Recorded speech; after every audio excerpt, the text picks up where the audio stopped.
ನಮಸ್ತೆ ಎಲ್ಲರಿಗೂ. ಎಲ್ಲರೂ ಹೇಗಿದ್ದೀರಾ? ನಾನು ಚೆನ್ನಾಗಿದ್ದೀನಿ, ನೀವೆಲ್ಲ ಚೆನ್ನಾಗಿದ್ದೀರಾ ಅಂತ ಭಾವಿಸ್ತಾ ಇವತ್ತು ಒಂದು ಒಳ್ಳೆ ರೆಸಿಪಿ ತೊಗೊಂಡು ಬಂದಿದ್ದೀನಿ. ಇರುತ್ತೆ, ಮಕ್ಳಿಗೆ ಇಷ್ಟ ಆಗುತ್ತೆ, ದೊಡ್ಡವ್ರಿಗೆ ಇಷ್ಟ ಆಗುತ್ತೆ. ನಾನ್ ವೆಜ್ ತಿಂದಾಗ ಈ ಥರ ಒಂದು ಸೈಡ್ ಡಿಶ್ ಇದ್ದರೆ, ಸ್ವೀಟ್ ಸೈಡ್ ಡಿಶ್ ಇದ್ದರೆ ಎಷ್ಟು ಚೆನ್ನಾಗಿರುತ್ತೆ ಅಂದರೆ ಊಟ ಫುಲ್ಫಿಲ್ ಆಗುತ್ತೆ. ಹಾಗಾಗಿ ನಾನು ಇವತ್ತು ರಸಮಲೈ ಮಾಡ್ತಾಯಿದ್ದೀನಿ. ಮನೇಲೇ ಹೇಗೆ ರಸಮಲೈ ಮಾಡೋಂಥ ವಿಡಿಯೋ ಶೇರ್ ಮಾಡ್ತೀನಿ, ಬನ್ನಿ. ಇಲ್ಲಿ ಪಾತ್ರೆ ಇಟ್ಕೊಂಡಿದ್ದೀನಿ ಸ್ಟವ್ ಮೇಲೆ. ಒಂದು 3/4 ಲೀಟ್ರಷ್ಟು ಹಾಲು ಹಾಕ್ಕೊಂಡಿದ್ದೀನಿ. ಪ್ಯಾಕೆಟ್ ಹಾಲು ತೊಗೊಂಡಿದ್ದೀನಿ, ಗಟ್ಟಿ ಹಾಲು. ಸ್ವಲ್ಪನೂ ನೀರು ಹಾಕ್ಬಾರ್ದು ಇದಕ್ಕೆ. 1 ಲೀಟ್ರ್ ಹಾಲು ಹಾಕ್ಕೊಂಡಿದ್ದೀನಿ. ಚೆನ್ನಾಗಿ ಇದು ಕುದಿಬೇಕು. ಒಂದ್ಸಲ ಟ್ರೈ ಮಾಡಿ, ನಿಮಗೂ ಇಷ್ಟ ಆಗುತ್ತೆ ಈ ರೆಸಿಪಿ. ನೋಡಿ, ಹಾಲು ಚೆನ್ನಾಗಿ ಕುದೀತಿದ್ದಂಗೆ ಇದು 2 ಆಪ್ಷನ್ ಇದೆ. ಒಂದು ನಿಂಬೆಹಣ್ಣು ಬೇಕಾದ್ರೂ ಹಾಕ್ಬೋದು, ಇನ್ನೊಂದು ವಿನಿಗರ್ ಕೂಡ ಬೇಕಾದ್ರೂ ಹಾಕ್ಬೋದು. ನಾನಿಲ್ಲಿ ವಿನಿಗರ್ ಹಾಕ್ತಾಯಿದ್ದೀನಿ. ವಿನಿಗರ್ ಹಾಕೋದ್ರಿಂದ 1 ಸ್ಪೂನ್ ವಿನಿಗರ್ ಹಾಕಿದ್ರೆ ಸಾಕು, ತುಂಬ ಚೆನ್ನಾಗಿ ಪನ್ನೀರ್ ಬರುತ್ತೆ. ನಿಂಬೆಹಣ್ಣು ಹಾಕೋದ್ರಿಂದ 1 ನಿಂಬೆಹಣ್ಣು ಹಾಕಿದ್ರೂ ಒಂದು ಸಲ ಹಾಲು ಹೊಡೆಯೋದಿಲ್ಲ. ಹಾಗಾಗಿ ನಾನು ವಿನಿಗರ್ನ ಒಂದು ಚಿಕ್ಕ ಸೌಟ, ತುಂಬಾ ಚಿಕ್ಕ ಸೌಟಿದು 1 ಸೌಟ್ ವಿನಿಗರ್ ಹಾಕ್ತಾಯಿದ್ದೆ. ನೋಡಿ ಎಷ್ಟು ಚೆನ್ನಾಗಿ ಪನ್ನೀರ್ ಬಂತು ಅಂದರೆ. ಹಾಲು ಚೆನ್ನಾಗಿರಬೇಕು, ಹಾಲು ಚೆನ್ನಾಗಿದ್ರೆ ಪನ್ನೀರ್ ಚೆನ್ನಾಗಿ ಬರುತ್ತೆ. ಇನ್ನೂ ಯಾರೆಲ್ಲ ನಿಸರ್ಗ ಕುಕಿಂಗ್ ಚಾನಲ್ನ ಸಬ್ಸ್ಕ್ರೈಬ್ ಮಾಡ್ಕೊಂಡೆ ನೋಡ್ತಾ ಇದ್ದೀರೋ ದಯವಿಟ್ಟು ಸಬ್ಸ್ಕ್ರೈಬ್ ಮಾಡ್ಕೊಂಡು ನೋಡಿ. ಇಷ್ಟವಾದರೆ ಒಂದು ಲೈಕ್ ಮಾಡಿ, ನಿಮ್ಮ ಫ್ಯಾಮಿಲಿ ಫ್ರೆಂಡ್ಸ್ಗೂ ಶೇರ್ ಮಾಡಿ. ನನ್ನ ವೀಡಿಯೋನ ಎಲ್ಲೂ ಸ್ಕಿಪ್ ಮಾಡ್ದಂಗೆ ನೋಡಿ, ನಾನು ಅಷ್ಟೇ ಕೇಳ್ಕೊಳ್ಳೋದು. ನೋಡಿ, ಪನ್ನೀರೆಲ್ಲ ಚೆನ್ನಾಗಿ ಬಿಡ್ತಾ ಇದೆ. ಹಾಲು ಸಪ್ರೇಟು, ಪನ್ನೀರ್ ಸಪ್ರೇಟು, ನೀರು ಸಪ್ರೇಟ್ ಆಗ್ತಾಯಿದೆ. ಇವಾಗ ನಾನು ಸ್ಟವ್ ಆಫ್ ಮಾಡ್ಕೊಂಡಿದ್ದೀನಿ. ಇದೊಂದು ದೊಡ್ಡ ಜಾಲರಿ ತೊಗೊಂಡಿದ್ದೀನಿ. ಜಾಲರಿಗೆ ನೀಟಾಗಿ ಪನ್ನೀರನ್ನ ಮಿಕ್ಸ್ ಮಾಡ್ಕೊತಾ ಇದ್ದೀನಿ, ಅಂದರೆ ಶೋಧಿಸ್ಕೊತಾ ಇದ್ದೀನಿ. ಯಾಕೆಂದರೆ ನನಗೆ ನೀರು ಬೇಡ, ಬರೀ ಪನ್ನೀರ್ ಮಾತ್ರ ಬೇಕಾಗಿರೋದ್ರಿಂದ ನೀರನ್ನ ನಾನು ತಗೋತೀನಿ. ನೀಟಾಗಿ ಒಂದು 3-4 ಸಲ ತಣ್ಣೀರು ಹಾಕ್ಕೊಂಡು ಬೇರೆ ನೀರಲ್ಲಿ ಚೆನ್ನಾಗಿ ವಾಶ್ ಮಾಡಬೇಕಾಗುತ್ತೆ. ಯಾಕಂದರೆ ನಾವು ವಿನಿಗರ್ ಹಾಕಿರೋದ್ರಿಂದ ಅದು ಹುಳಿ ಅಂಶ ಇರುತ್ತೆ. ಹಾಗಾಗಿ ಒಂದು 3-4 ಸಲ ಚೆನ್ನಾಗಿ ವಾಶ್ ಮಾಡ್ಕೋಬೇಕಾಗುತ್ತೆ. ಈ ಥರ ವಾಶ್ ಮಾಡೋದ್ರಿಂದ ಏನಾಗುತ್ತೆ ಅಂದರೆ ಅದು ಪನ್ನೀರ್ ಹುಳಿ ಅಂಶ ಇರೋದಿಲ್ಲ. ನೋಡಿ, ಒಂದು 3-4 ಸಲ ನಾನು ವಾಶ್ ಮಾಡ್ಕೊಂಡಿದ್ದೀನಿ.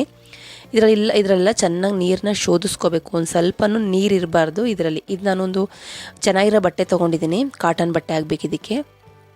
ಪನ್ನೀರ್ನೆಲ್ಲ ಕಾಟನ್ ಬಟ್ಟೆಗೆ ಹಾಕ್ಕೊಂಡು ನೀಟಾಗಿ ಎಷ್ಟು ಆಗುತ್ತೋ ಅಷ್ಟು ನೀರನ್ನ ಎಲ್ಲ ಹಿಂಡ್ಕೋಬೇಕಾಗುತ್ತೆ, ಚೆನ್ನಾಗಿ ಹಿಂಡಬೇಕಾಗುತ್ತೆ. ನೀರು ಸ್ವಲ್ಪನೂ ಇರಬಾರ್ದು ಪನ್ನೀರಲ್ಲಿ.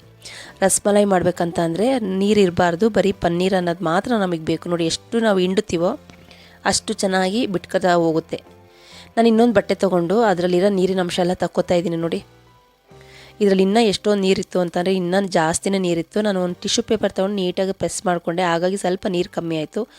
ಒಂದು ತಟ್ಟೆಗೆ ಹಾಕ್ಕೊಂಡಿದ್ದೀನಿ. ದೊಡ್ಡ ತಟ್ಟೆಗೆ ಹಾಕ್ಕೋಬೇಕಾಯಿತು. ನಾನು ಒಂದು ಚಿಕ್ಕ ತಟ್ಟೆಗೆ ಹಾಕ್ಕೊಂಡೆ, ಅದು ಇದಾಗಲಿಲ್ಲ. ಮತ್ತೆ ನಾನು ಒಂದು ದೊಡ್ಡ ತಟ್ಟೆ ಎತ್ಕೊಂಡು ಚೆನ್ನಾಗಿ ಕೈಯಲ್ಲಿ ಮ್ಯಾಶ್ ಮಾಡಬೇಕಾಗುತ್ತೆ. ಹೆಂಗೆ ಅಂತ ಅಂದರೆ ಅದು ಉಂಡೆ ಅದಕ್ಕೆ ಬರಬೇಕು. ಇವಾಗ ಪುಡಿ ಥರ ಇದೆಯಲ್ಲ, ಇದು ಪುಡಿ ಥರ ಬೇಡ ನಮಗೆ. ಈ ಥರ ನಮಗೆ ಉಂಡೆ ಕಟ್ಟೋಕ್ಕೋಸ್ಕರ ಒಂದು ದೊಡ್ಡ ತಟ್ಟೆ ಇಟ್ಕೊಂಡು ಕೈಯಲ್ಲಿ ಬಲಗೈಯಲ್ಲಿ ನೀಟಾಗಿ ಪ್ರೆಸ್ ಮಾಡ್ತಾ ಬರಬೇಕು. ಹೆಂಗೆ ಅಂತಂದರೆ ಅದು ನಾವು ಚಪಾತಿ ಹಿಟ್ಟು ಅದಕ್ಕೆ ಬರಬೇಕು. ಅಲ್ಲಿ ತನಕ ನಾವು ಚೆನ್ನಾಗಿ ಇದನ್ನು ನಾದ್ಕೋಬೇಕಾಗುತ್ತೆ. ನೋಡಿ, ನಾನು ಚೆನ್ನಾಗಿ ನಾದ್ಕೋತಾ ಇದ್ದೀನಿ. ತುಂಬಾ ಚೆನ್ನಾಗಿರುತ್ತೆ ಫ್ರೆಂಡ್ಸ್. ಒಂದು ಸಲ ಟ್ರೈ ಮಾಡಿ, ನಿಮಗೂ ಇಷ್ಟ ಆಗುತ್ತೆ. ಎಷ್ಟು ಈಸಿ ಅಂತಂದರೆ ಅಷ್ಟು ಈಸಿ, ಅಷ್ಟು ಟೇಸ್ಟಿಯಾಗಿರುತ್ತೆ. ನೋಡಿ, ಯಾವ ಥರ ಇದ್ದಿದ್ದ ನಾನು ಯಾವ ಥರ ಮಾಡಿದ್ದೀನಿ. ಇದಕ್ಕೆ ನಾನು ಏನೂ ಹಾಕಿಲ್ಲ, ಬರೀ ಕೈಯಲ್ಲೇ ಚೆನ್ನಾಗಿ ನಾದ್ಕೊಂಡಿದ್ದೀನಿ. ಸ್ವಲ್ಪ ಉಂಡೆನ ಸಣ್ಣನೇ ಕಟ್ಟಬೇಕಾಗುತ್ತೆ. ದೊಡ್ಡ ತೆಗಿಯೋದು ಬೇಡ, ಯಾಕಂದರೆ ಅದು ಕುದ್ದಾಗ ಸ್ವಲ್ಪ ದಪ್ಪ ಆಗೋಗುತ್ತೆ. ಹಾಗಾಗಿ ಸಣ್ಣ ಉಂಡೆ ಮಾಡ್ಕೋಬೇಕಾಗುತ್ತೆ. ನೋಡಿ, ಅದರಲ್ಲಿ ಇನ್ನೂ ನೀರಿನ ಅಂಶ ಜಾಸ್ತಿನೇ ಇತ್ತು. ನಾನು ಟಿಶ್ಯೂ ಪೇಪರಲ್ಲಿ ತಕ್ಕೊಂಡಿದ್ದೀನಿ.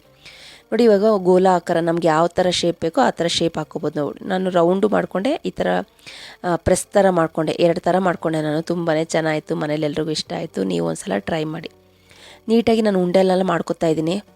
ಒಂದು ಲೀಟ್ರ್ ಹಾಲಲ್ಲಿ ಇಲ್ಲ ಅಂತಂದ್ರೆ ಒಂದು 15-20 ರಸಮಲೈ ಆಗಿತ್ತು. ತುಂಬಾ ಚೆನ್ನಾಗಿರುತ್ತೆ. ನೋಡಿ, ನಾನು ಯಾವ್ಯಾವ ರೀತಿ ಮಾಡ್ಕೊಂಡಿದ್ದೀನಿ ಅಂತ. ಉಂಡೆ ಕೂಡ ಮಾಡ್ಕೋಬೋದು, ನಮ್ಮ ಇಷ್ಟ. ಇದು ಸ್ವಲ್ಪನೂ ನೀರಿನ ಅಂಶ ಇಲ್ಲ. ಈಗ ಸಕ್ಕರೆ ಪಾಕ ಮಾಡ್ಕೊತಾ ಇದ್ದೀನಿ. ಒಂದು ಅರ್ಧ ಲೀಟ್ರಷ್ಟು ನೀರು ಹಾಕ್ಕೊಂಡಿದ್ದೀನಿ. ಅರ್ಧ ಲೀಟ್ರ್ ನೀರಿಗೆ ಒಂದು 1/4 kg ಸ್ವಲ್ಪ ಜಾಸ್ತಿ ಸಕ್ಕರೆ ಹಾಕಿದ್ದೀನಿ. ಸ್ವಲ್ಪ ಸಕ್ಕರೆ ಕರಗಬೇಕು, ಪಾಕ ಬರೋದು ಬೇಡ ಇದಕ್ಕೆ ನಮಗೆ. ಏಲಕ್ಕಿ ಕಾಯಿ ಪುಡಿ ಹಾಕ್ತಾಯಿದ್ದೀನಿ. ಏಲಕ್ಕಿ ಕಾಯಿ ಪುಡಿ ಹಾಕಲೇಬೇಕು. ಏಲಕ್ಕಿ ಕಾಯಿ ಪುಡಿ ಹಾಕಿ ಸಕ್ಕರೆ ಪಾಕ ಚೆನ್ನಾಗಿ ಕುದಿಬೇಕಾದ್ರೆ ನೋಡಿ, ನಾವು ರಸಮಲೈ ಮಾಡಿಟ್ಕೊಂಡಿದ್ವಲ್ಲ ಪನ್ನೀರ್ದು, ಅದನ್ನೆಲ್ಲ ಹಾಕ್ಕೊಂಡು ಚೆನ್ನಾಗಿ ಕುದಿಸ್ಕೋಬೇಕು. ಆ ಸಕ್ಕರೆ ನೀರಲ್ಲಿ ಪನ್ನೀರ್ಗೆ ಸ್ವೀಟ್ ಎಲ್ಲ ಹೋಗಬೇಕು. ಅಲ್ಲಿ ತನಕ ನಾವು ಚೆನ್ನಾಗಿ ಕುದಿಸ್ಕೋಬೇಕಾಗುತ್ತೆ. ಒಂದು ಸ್ವಲ್ಪ ನೀರು ಕಮ್ಮಿ ಆಗಬೇಕು, ಅಲ್ಲಿ ತನಕ ಚೆನ್ನಾಗಿ ಕುದಿಸ್ಕೋಬೇಕು. ಅದಕ್ಕೆ ಹೇಳಿದ್ದು ನಾನು, ನೀರಿನ ಅಂಶ ಇರಬಾರ್ದು. ನೀರಿನ ಅಂಶ ಇದ್ದರೆ ಏನಾಗುತ್ತೆ ಅಂದರೆ ಅದು ಪನ್ನೀರೆಲ್ಲ ಒಡೆದೋಗ್ಬಿಡುತ್ತೆ. ಹಾಗಾಗಿ ಎಷ್ಟು ಸಾಧ್ಯ ಆಗುತ್ತೋ ಅಷ್ಟು ಸಾಧ್ಯವಾಗೋದಷ್ಟು ನಾವು ನೀರನ್ನ ತಕ್ಕೋಬೇಕಾಗುತ್ತೆ. ಅದನ್ನೆಲ್ಲ ಒಂದು ಬಟ್ಲಿಗೆ ಹಾಕಿ ಎತ್ತಿಟ್ಕೊಂಡೆ ಸಾಕು. ಒಂದು 2-3 ಕುದಿ ಕುದಿದ್ರೆ ಸಾಕು ಅದು. ಈಗ ಅದೇ ಬಾಣಲಿಗೆ ಒಂದು 1/4 ಲೀಟ್ರಷ್ಟು ಹಾಲು ಹಾಕಿದ್ದೀನಿ. ಹಾಲು ಚೆನ್ನಾಗಿ ಕುದಿಬೇಕಾದ್ರೆ ಏಲಕ್ಕಿ ಕಾಯಿ ಪುಡಿ, ಇದು ರಸಮಲೈಗೆ ಹಾಲು ಸಿರಪ್ ಮಾಡ್ಕೊತಾ ಇದ್ದೀನಲ್ವ, ಹಾಗಾಗಿ ಇದು ಮಾಡ್ಕೊತಾ ಇದ್ದೀನಿ. ಒಂದು ಚಿಕ್ಕ ಸ್ಪೂನು ಒಂದು 2ರಿಂದ 3 ಸ್ಪೂನಷ್ಟು ಸಕ್ಕರೆ ಹಾಕ್ಕೊತಾ ಇದ್ದೀನಿ. ಯಾಕಂದರೆ ನಾವು ಸಕ್ಕರೆ ಪಾಕ ಮಾಡ್ಕೊಂಡಿರೋದ್ರಿಂದ ಇದಕ್ಕೇನು ಪಾಕ ತೊಗೋಬೇಕು ಅಂತಲ್ಲ, ನಾವು ಹಾಲು ಹಾಕಿರೋದ್ರಿಂದ ಸ್ವಲ್ಪ ಗಟ್ಟಿ ಬೇಕಲ್ವ, ಹಾಗಾಗಿ ನಾನು ಒಂದು ಅರ್ಧ ಸ್ಪೂನಷ್ಟು ಕಾರ್ನ್ಫ್ಲೋರ್ ಹಾಕ್ಕೊಂಡಿದ್ದೀನಿ. ಕಾರ್ನ್ಫ್ಲೋರ್ ಹಾಕೋದ್ರಿಂದ ಏನಾಗುತ್ತೆ ಅಂದರೆ ಅದು ಸ್ವಲ್ಪ ಗಟ್ಟಿ ಬರುತ್ತೆ, ಚೆನ್ನಾಗಿರುತ್ತೆ, ತಿನ್ಬೇಕಾದ್ರೆ ಕ್ರೀಮಿಯಾಗಿ ಚೆನ್ನಾಗಿ ಬರುತ್ತೆ.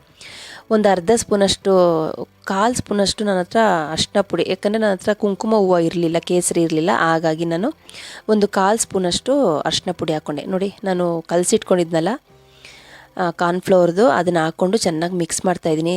ತುಂಬಾ ಚೆನ್ನಾಗಿರುತ್ತೆ. ಕಲರ್ ನೋಡಿ ಯಾವ ರೀತಿ ಬಂತು ಅಂತ. ನಾನು ಇದಕ್ಕೆ ಕುಂಕುಮ ಹೂವು ಹಾಕಿಲ್ಲ, ಕೇಸರಿ ಕಲರು ಹಾಕಿಲ್ಲ, ಚೂರು ಒಂದೇ ಒಂದು ಚಿಟಿಕೆಯಷ್ಟು ನಾನು ಅರಿಶಿನ ಪುಡಿ ಹಾಕ್ತೆ ಅಷ್ಟೇ. ನೋಡಿ, ಚೆನ್ನಾಗಿ ಕುದೀತಾ ಇರಬೇಕಾದ್ರೆ ನಾನು ಇದು ಸ್ಟವ್ನ ಆಫ್ ಮಾಡ್ಕೊತೀನಿ. ಜಾಸ್ತಿ ಕುದಿಸೋದೇನು ಬೇಕಾಗಲ್ಲ, ಒಂದು 2ರಿಂದ 3 ಕುದಿದ್ರೆ ಸಾಕು. ನಾನು ಸ್ಟವ್ನ ಆಫ್ ಮಾಡ್ಕೊಂಡಿದ್ದೀನಿ. ಒಂದು ಇದು ಬಿಸಿ ಇರಬೇಕು, ಇಲ್ಲ ಅಂತಂದರೆ ಅದು ನಾವು ಇದು ತಣ್ಣಗಿರಬೇಕು. 2 ಬಿಸಿ ಇದ್ದಾಗ ಹಾಕಿದ್ರೆ ಏನಾಗುತ್ತೆ ಅಂದರೆ ಒಡೆದೋಗ್ಬಿಡುತ್ತೆ. ಹಾಗಾಗಿ ಅದು ಸ್ವಲ್ಪ ತಣ್ಣಗಾಗಿತ್ತು ಪನ್ನೀರು, ಅದನ್ನೆಲ್ಲ ತೆಗೆದು ಇದಕ್ಕೆ ಹಾಕ್ತಾಯಿದ್ದೀನಿ. ನೋಡಿ ಎಷ್ಟು ಚೆನ್ನಾಗಿರುತ್ತೆ ಅಂದರೆ ಒಂದು ಸಲ ನೀವು ಟ್ರೈ ಮಾಡಿ. ನಾವು ಯಾವುದೇ ರೀತಿ ಮಾಡಿದ್ರೂ ಒಡೆದೋಗೋದಿಲ್ಲ, ಅಷ್ಟು ಚೆನ್ನಾಗಿರುತ್ತೆ, ಅಷ್ಟು ರುಚಿಯಾಗಿರುತ್ತೆ. ನಿಮ್ಮೆಲ್ರಿಗೂ ಇಷ್ಟ ಆಗುತ್ತೆ ಅಂತ ಭಾವಿಸಿದ್ದೀನಿ. ನಾನು ಯಾವ ರೀತಿ ಮನೇಲಿ ರಸಮಲೈ ಮಾಡಿದೆ ಅಂತ ವಿಡಿಯೋ ಶೇರ್ ಮಾಡಿದ್ದೀನಿ, ನೋಡಿದ್ರಲ್ಲ ಫ್ರೆಂಡ್ಸ್. ತುಂಬಾ ಚೆನ್ನಾಗಿರುತ್ತೆ. ಊಟ ಎಲ್ಲ ಆದಮೇಲೆ ಸೈಡ್ ಡಿಶ್ ಆಗಿ ತಿನ್ನೋದಕ್ಕೆ ಸೂಪರ್ ಅಂತಲೇ ಹೇಳ್ಬೋದು.